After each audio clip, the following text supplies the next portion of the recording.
So hello guys, मेरा नाम है अंशु गाड़िया और मैं आज लेके आया हूँ part 3 of the CSS language of the course of beginners.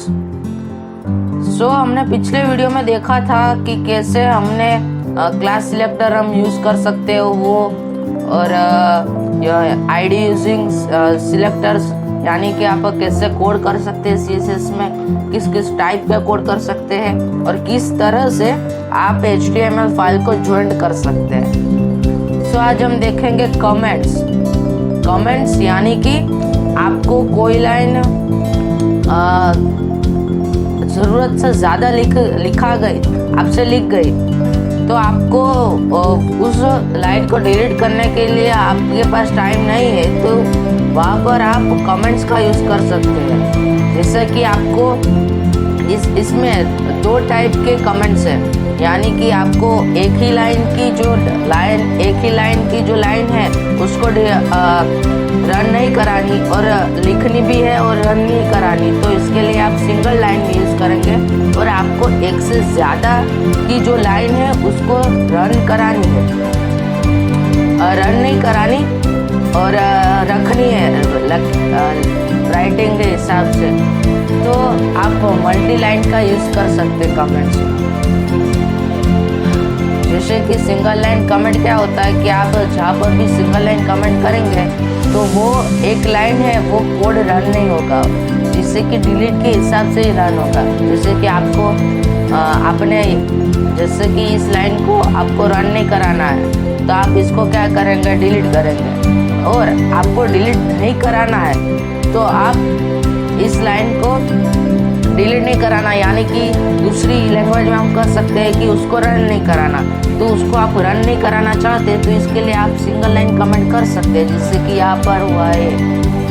अब आप जिस लाइन के आगे ये वाला निशान 2 बार लगाएंगे, स्लैश वाला, तो वो लाइन है वो रन नहीं होगी वेब पेज में। जैसे कि ये है तो ये रन नहीं होगी।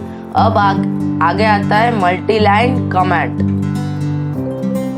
सो मल्टी लाइन कमेंट में स्टार्ट मल्टी लाइन कमेंट आता है और एंड मल्टी लाइन कमेंट आता है। जैसे कि आपको कोई कोड है 3-4 लाइन का, आपको उसे रन नहीं कराना और आपको उसे डिलीट करने के लिए आपके पास टाइम नहीं है और आपको ऐसे ही कोड में रखे रहना चाहते हैं, तो इसके लिए आप मल्टी लाइन में जहाँ पर भी कोड स्टार्ट कराना चाहते हैं, कोड रन नहीं कराना है वो वाला कोड, तो वहाँ पर आप ऐसा चिन्ह लगा के और एंड यहाँ पर ऐसा चिन्ह लगा के करना है। सबसे पहले तो स्लैश और उसके बाद मल्टीपल की निशानी, और एंड कराने के समय उल्टा, सबसे पहले मल्टीपल की निशानी और फिर स्लैश।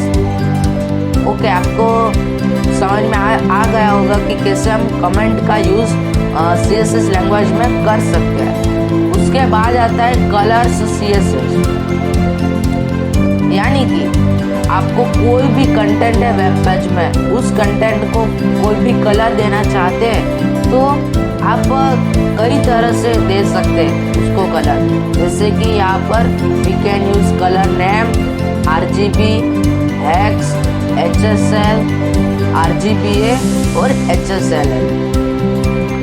सो यहाँ पर तो मोस्ट ऑफ यूज नेम या फिर RGB या फिर हेक्स और या फिर RGBA का ही यूज होता है।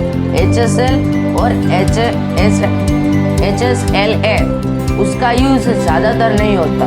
जो बहुत ही हाई लेवल के डिज़ाइनर है उसके लिए ये वाला काम में आता है। हमारे लिए तो एडवांस हमें डिज़ाइन करनी है, सो इजी यहाँ पर ये रहेगा कि हेक्स कलर कोड या फिर नेम, RGB से भी ज़्यादा। ओके, अब जैसे कि एग्जाम्पल की तरह मैंने यहाँ पर लिखा हुआ है कि कलर्स नेम, तो टोमेटो आप लिख सकते हैं, orange, dodger blue, medium, sea green, grey, slate blue, violet and light grey. अब हम आगे देखते हैं कि हम कैसे इसको लिख सकते हैं। जैसे कि एग्जाम्पल की तरह यहाँ पर लिखा हुआ है कि P कलर टोमेटो, फिर RGB, तो RGB को आप किस तरह से लिख सकते हैं? RGB यानी कि red green mixture of red green and blue. So आपको अपने हिसाब से पहला वाला है वो रेड होगा, दूसरा वाला है वो ब्लू होगा और तीसरा वाला ग्रीन होगा। सो इस प्रकार से RGB यूज होता है। उसके बाद आता है हेक्स कलर कोड्स। हमने HTML में भी इसका यूज किया होगा। सो यहाँ पर मैंने डेफिनेशन लिखी हुई है, it is hexadecimal values of colour, यानी कि कलर की जो हेक्साडेमिकल वैल्यूज है उसका यूज यहाँ पर हेक्स कलर कोड्स में होगा, जैसे कि 0 1 2 3 4 5 6 7 8 ABCDEF। इट इज अब आता है first 2 digits are found in red colour, यानी कि फर्स्ट 2 डिजिट है ये पहले डिजिट रेड कलर के लिए होते हैं, सेकंड 2 डिजिट होता है वो ब्लू कलर के लिए होते हैं, और थर्ड 2 डिजिट होते हैं वो ग्रीन कलर के लिए होते हैं, और फोर्थ 2 डिजिट होते हैं वो होते हैं ट्रांसपेरेंटी, यानी कि आप कितना ट्रांसपेरेंटी करना चाहते हैं कलर को। जैसे कि कई तरह के कलर होते हैं, कोई कलर डार्क होता है, कोई कलर लाइट होता है, तो इसके हिसाब से ट्रांसपेरेंटी आप कर सकते हैं। सो ये कलर्स CSS में सभी जगह एक जैसा ही होता है, जैसे कि RGB में भी mixture of red blue and green, x colour code में भी ऐसा। पर एक्स कलर कोड में एक जो आपको एक्स्ट्रा दे देती है आपका जो यूज है वो, कि वो था ट्रांसपेरेंसी। ओके, इसको आप इस तरह से लिख सकते हैं, मैंने एग्जांपल की तरह पर लिखा हुआ है वो, और वो हम HTML भी यूज करते ही थे।